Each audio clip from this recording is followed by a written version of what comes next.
Salut à tous, aujourd'hui dans le Cinémascope, on va faire un bilan de tous les films que j'ai vus cette année. On va partir du film que j'ai le moins apprécié pour arriver à mon top de l'année. 67 films à passer en revue, c'est parti.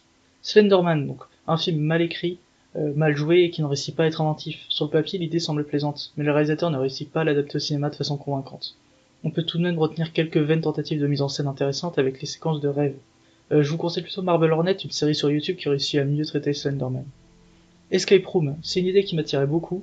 Je m'attendais à voir un film au moins de la qualité de Cube, mais alors pas du tout. On se retrouve avec un film qui essaye de faire du huis clos, mais qui ne contient aucun dialogue correct. Donc autant vous dire qu'on s'attache très peu aux personnages. On notera les quelques fulgurances du montage.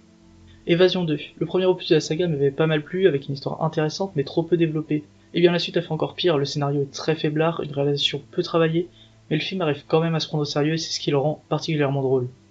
Action Vérité, la pire production Blumhouse de l'année, donc avec les mêmes problèmes que toutes leurs productions ratées, c'est-à-dire énormément de clichés, des scènes à peine divertissantes et des problèmes de rythme énormes qui rendent le film très ennuyant.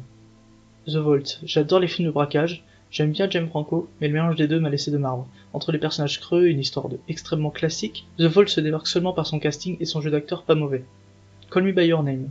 Le film ne m'a convaincu sur aucun point, son histoire, son rythme, son montage, ses personnages, sa musique. Ce film m'a insupporté, et le fait qu'il remporte l'Oscar du meilleur scénario adapté m'a encore plus exténué.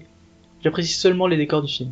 Downsizing, un concept très intéressant et qui aurait pu mener à une comédie sombre sympa, mais le réalisateur veut développer trop de thématiques au point qu'il finit par se perdre lui et le spectateur. Mom and Dad, c'est rare les films où l'histoire n'est quasiment jamais mise en avant et où le film se compose seulement de 1h20 de violence gratuite sans fond. Et puis le film n'a pas de fin et il manque des scènes, c'est vraiment dommage. The Open House, le premier film que j'ai vu en 2018, donc ma mémoire commence à me faire un peu défaut, mais je me souviens que le film manquait d'intérêt, que la mise en scène n'était pas du tout effrayante et que tout était prévisible, un film très bancal. Muse, le dernier film de Romé Balaguerro, un des réalisateurs de REC, ne réussit pas à réitérer l'exploit qu'il avait fait avec son fan footage, il nous offre donc un film très classique tant dans sa forme que dans son histoire et qui n'arrive pas à convaincre une seule fois. Millennium. Une excellente prestation de Claire Foy et d'excellents effets visuels ne viendront pas sauver le scénario catastrophique et cliché de cette suite qui en pâtit de la renommée de son prédécesseur. Rampage. Un des films de l'été avec The Rock parvient à me convaincre dans sa forme avec des effets spéciaux sympas, mais échoue lamentablement dans son scénario en dénonçant des clichés que le réalisateur utilise lui-même dans son film. Red Sparrow, le réalisateur de Hunger Games 2 et de Je suis une légende, deux films que j'apprécie, nous offre là un film qui s'auto-sabote en préférant mettre des scènes de sexe ou de violence toutes les 5 minutes, laissant de côté le scénario. La performance de Jennifer Lawrence est très bonne. The Predator. Réalisateur de The Nice Guy, Shane Black me déçoit avec son remake qui prend les allures d'un film d'action classique et qui utilise des facilités scénaristiques pour arriver à ses fins. Je retiens quand même un arrière-goût de film des années 80 qui rend le film pas si désagréable à regarder. Flavor of Youth, un film qui n'est pas une Chine qui évolue, mais la forme qu'opte le film ne fonctionne pas et laisse un arrière-goût d'inachevé dans la bouche. Les scénarios des 3 segments sont plutôt inégaux, l'animation reste très plaisante. Venom, loin d'être la catastrophe que tout le monde ose dire, Venom reste quand même un échec, dont le potentiel du personnage est gâché pour faire devenir à Venom un pseudo Spider-Man cliché. Tom Hardy toujours aussi bon. Solo, A Star Wars Story. Je ne suis pas fan de Star Wars, et j'aime ce que fait Disney depuis le rachat de Lucasfilm. Mais Solo m'a déçu, avec un scénario trop cliché, des scènes inutiles et des personnages très peu développés. Espérons que ce soit juste une erreur de parcours. American Nightmare 4. La saga des American Nightmare progresse avec un concept qui commence à s'essouffler et un James de Monaco qui ne sait toujours pas comment bien développer ce même concept. Donc encore une fois le film commence à créer une réflexion légèrement intéressante mais ne la pousse pas assez loin. Jurassic World 2, un opus plus inspiré que son prédécesseur avec des scènes plus horrifiques, toutefois le scénario manque toujours de cohérence, la photographie est très belle, notamment sur les toits du manoir. Insidious 4, une saga supplémentaire créée par James Wan et qui continue de plonger vers des films pas géniaux avec ce 4ème opus. Le réalisateur nous offre une mise en scène qui évite les clichés alors que le scénario lui plonge les 2 pieds dedans, rien d'étonnant. Ocean 8, un sous Ocean 11 que ce soit les dialogues, l'area ou même le braquage en lui-même, tout est moins bien fait, même si on sent l'envie de bien faire notamment avec un casting plutôt sympa. Saltant l'Hôtel El Royal, un film qui avait un énorme potentiel mais qui ne parvient pas à m'emporter, notamment à cause de son montage plutôt malvenu qui cause des gros problèmes de rythme rendant le film un peu ennuyeux à certains moments. Suspiria, le retour de Lucas Guadagnino qui encore une fois n'arrive pas à me convaincre à cause d'un scénario qui ne m'emporte pas. Toutefois je reconnais la touche personnelle du réalisateur qui reste intéressante. Le casting est excellent. Cloverfield 3, un simple divertissement qui fait retomber ma hype après l'excellent 10 Cloverfield Lane. Le scénario est beaucoup trop faible pour arriver à rendre le film crédible. Tomb Raider, un film sympa mais qui ne cherche pas à être plus qu'un simple divertissement. L'histoire ne surprend à aucun moment. Alicia Vikander joue bien dans son rôle de Lara. Les Affabés, un film de zombies québécois qui essaie de s'éloigner du genre qui devient de plus en plus codifié, mais qui au final perd en efficacité, notamment à cause de personnages sans fond et d'une réalisation peu marquante. First Man, après ces 2 excellents films, Chazelle revient avec un film qui m'a moins plu, mais qui reste bon, grâce à une réalisation toujours aussi bonne. Je regrette un scénario plutôt moyen et un manque de rythme qui rend le film compliqué à suivre. The Greatest Showman. D'un côté, le film possède des séquences musicales à la réalisation maîtrisée et aux musiques entêtantes, et de l'autre, il possède des séquences où un scénario creux et extrêmement cliché vient entacher le rythme du film.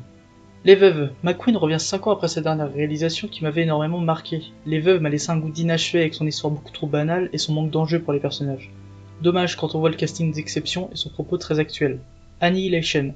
Une des grosses claques visuelles de l'année, un film qui ne sait pas où se placer entre les différents genres, mais qui permet quand même au spectateur de réfléchir à tout plein de choses, un film très compliqué à appréhender. Girl, un très beau film qui souffre de problèmes de rythme ainsi qu'une écriture assez superficielle, même si le personnage de Lara est bien développé et extrêmement bien interprété par Victor Polster. Veronica, un film d'horreur qui change un peu et qui tente des choses différentes de ce qu'on peut voir normalement. La réalisation est bonne, mais le film souffre d'un scénario qui manque énormément d'originalité. Black Landsman, un propos antiraciste extrêmement intéressant et bien porté à l'écran par Spike Lee, mais qu'il a tendance à trop mettre en avant, laissant de côté le scénario et donc de créer des scènes pas forcément utiles dans le film, créant des problèmes de rythme. Les deux acteurs sont très bons. Cargo, un autre film de zombies cette fois américain, qui tente de traiter l'épidémie différemment. La mise en scène est plutôt bonne, toutefois le scénario parvient pas à décoller, à utiliser totalement le potentiel du film.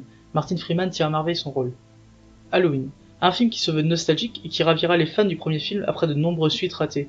Moi qui ne suis pas nostalgique du film de Carpenter, je trouve que Halloween est un bon film d'horreur sans plus. Lady Bird, un film lourd de sens avec de belles intentions, le tout ficelé par une réalisation sympathique et une bonne photographie. Toutefois le film a un gros problème de rythme à cause de longueur dans certains passages.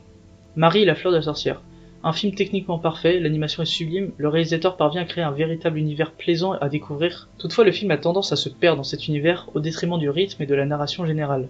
Under the Silver Lake, un film très sympa, notamment avec sa réalisation maîtrisée et son écriture soignée, qui arrive facilement à nous happer dans son univers, même si certains passages sont assez décousus. La performance d'Andrew Garfield est très bonne. Johnny English 3.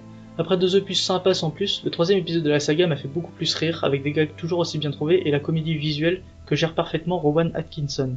Sans un bruit, un film d'horreur extrêmement efficace dans sa mise en scène avec l'utilisation du hors-champ et dans son histoire. Les acteurs sont excellents. La chose qui déçoit le plus avec ce film, c'est sa fin. Les Animaux Fantastiques 2, une bonne suite avec des visuels vraiment très beaux, notamment toute la scène de fin qui m'a laissé sans voix, et une écriture soignée, qui toutefois pêche au niveau de la cohérence et de la compréhension de l'histoire tant il y a une avalanche de personnages pendant tout le film. Le Rituel, un bon divertissement qui sait faire peur quand il faut, avec des techniques de mise en scène autres que des streamers. La réalisation est soignée et l'histoire est inspirée. Le film reste toutefois pas le film d'horreur le plus marquant de l'année.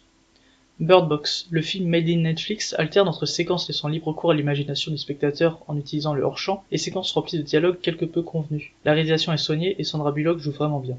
Astérix et le secret de la potion magique. Après l'excellent premier film d'Astier de Clichy, Astier revient avec une suite beaucoup plus profonde et moins placée sous le signe de l'humour. Toutefois le film reste plus prévisible et donc pas très surprenant.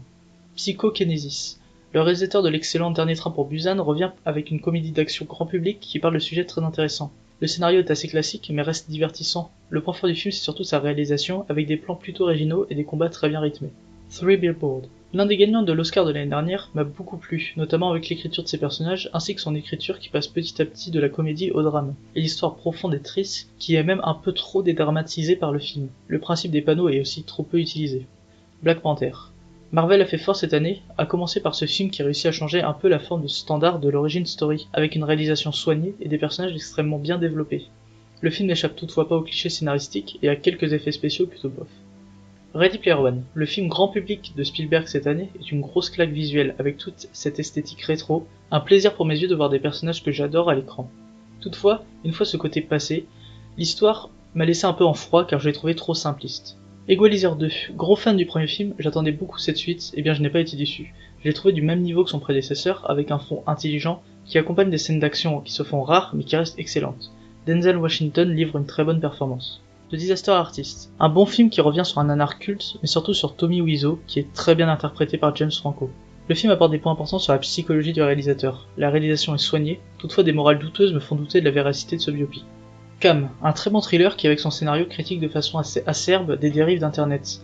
La réalisation et les scénarios sont très soignés, on peut regretter les quelques problèmes de rythme durant le film qui peuvent faire décrocher le spectateur. Un thriller horrifique qui vaut le coup d'œil. Game Night, une comédie surprenante tant dans son scénario avec plusieurs twists bien pensés que dans sa construction entre les différents groupes de personnages. Un très bon film rempli de dialogues à la fois savoureux et à mourir de rire. To, un très bon thriller avec une actrice convaincante, des dialogues bien écrits, une histoire bien écrite et un message plutôt bien pensé. Les heures sombres, Un film qui pourrait venir en complément de Dunkerque, le réalisateur nous montrant la puissance des mots avec un scénario bien écrit et un jeu d'acteur exceptionnel de la part de Gary Oldman. La photographie est sublime et la réalisation est très soignée. Le Grand Bain. Un film gratifiant pour le cinéma français, une profondeur de scénario intéressante, un casting incroyable et donc un jeu d'acteur excellent. Le film est touchant, je regrette juste le manque d'originalité de la trame de fond. La photographie de la séquence finale est excellente. Sicario 2. Le créateur de Gomorrah arrive avec un film extrêmement violent, tant dans sa mise en scène très réaliste que dans son histoire, avec une séquence d'ouverture très marquante. La réalisation est soignée, le jeu d'acteur est excellent, une très bonne suite. The Shape of Water. L'Oscar du meilleur film me convainc avec son univers très marqué del Toro, une histoire d'amour émouvante et très profonde, avec des acteurs à fond dans leur rôle et une musique qui te rentre directement dans l'univers du film. Le film submerge le spectateur d'émotion. Deadpool 2. Malgré un scénario toujours aussi faiblard, l'humour de Deadpool 2 me fait toujours aussi rire, et même si je reconnais que le film n'est pas incroyable, les blagues référencées rendent ce film un gros plaisir à regarder. Hérédité. Une longue installation pour une des ambiances les plus oppressantes et les plus marquantes que j'ai vues au cinéma depuis des années. Un film marquant qui laissera des scènes à jamais gravées dans votre esprit. La photographie est très soignée, tout comme la réalisation.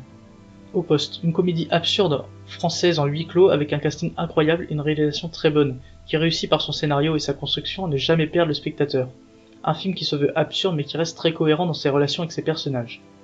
Ghostland, le deuxième film français de ce top 10. Un home invasion qui porte la patte de Loger avec son univers et ses décors extrêmement sombres. Un film éprouvant autant pour ses personnages que pour le spectateur, tant son scénario est oppressant. Mission Impossible Fallout. McQuarrie, le réalisateur qui avait réussi à pondre l'excellent Rogue Nation, revient avec l'excellent Fallout, et son scénario vraiment bien écrit, composé de beaucoup de twists plutôt inattendus, accompagné de scènes d'action vraiment bien réalisées. Tom Cruise toujours au top. Cold War, une histoire d'amour extrêmement émouvante qui s'appuie sur des personnages forts et très attachants. La photographie soignée permet d'avoir des visuels forts, notamment avec le noir et blanc qui appuie le côté réaliste du film. La fin du film vous scotche au siège tant elle est prenante et troublante. The Guilty. Comme en atteste la vidéo que j'ai faite sur ce film, The Guilty est le thriller que j'ai préféré cette année, avec une histoire extrêmement prenante et une mise en scène intelligente utilisant seulement le hors-champ et les bruitages, ce qui permet au spectateur de se créer son propre film.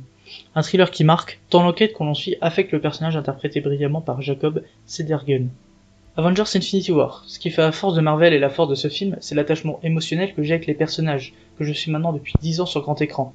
Et dans ce film, on sent enfin qu'ils risquent leur peau, et ça me plaît. J'aime beaucoup le développement des personnages. Entre un Spider-Man créant une liaison père-fils avec Iron Man, ou un méchant qui a une véritable backstory. Un scénario prenant qui ne se base pas seulement sur ses scènes d'action. Une excellente expérience qui représente la moitié de l'achèvement des 10 premières années du MCU, et c'est génial. L'île aux chiens. Wes Anderson revient après The Grand Budapest Hotel, mon film préféré. Une comédie burlesque en stop motion, comme l'a été son excellent Fantastic Mr. Fox. On retrouve donc un casting vocal incroyable qui vient accompagner ce film sur lequel plane un contexte politique très intéressant. La réalisation et la photographie d'Anderson est toujours aussi parfaite, notamment avec le stop motion où il peut millimétrer ses plans comme bon lui semble et c'est très agréable à retrouver. Les Indestructibles 2. Le génie Brad Bird revient avec la suite de l'un de ses premiers succès et c'est une grande réussite. Un renouvellement du genre super-héroïque avec le travail nécessaire pour le rendre attrayant et suffisamment divertissant pour les enfants, mais aussi intelligent pour les adultes. Et c'est là que le long métrage excelle, car il arrive à faire réfléchir sur le statut de la femme dans notre société en utilisant le genre le plus représenté au cinéma de nos jours, le super-héros. L'animation est excellente comme tout Pixar. Spider-Man New Generation, la meilleure adaptation de l'homme araignée, une histoire extrêmement profonde abordant des thèmes importants comme le racisme ou le deuil. Des scènes marquantes, notamment une qui a réussi à me faire pleurer à cause de la mort de Spider-Man, la chanson de XXX et le caméo de Stan Lee. Le méchant est très bien développé avec des réelles intentions derrière son plan, une des meilleures animations 3D qui existent et enfin une BO excellente remplie d'artistes talentueux. Les maigres défauts du film sont totalement effacés par tous ces points positifs. Donc j'espère que mon top vous a plu, n'hésitez pas à vous abonner, à mettre un like et tout ça. Et puis on se retrouve bientôt pour une prochaine vidéo.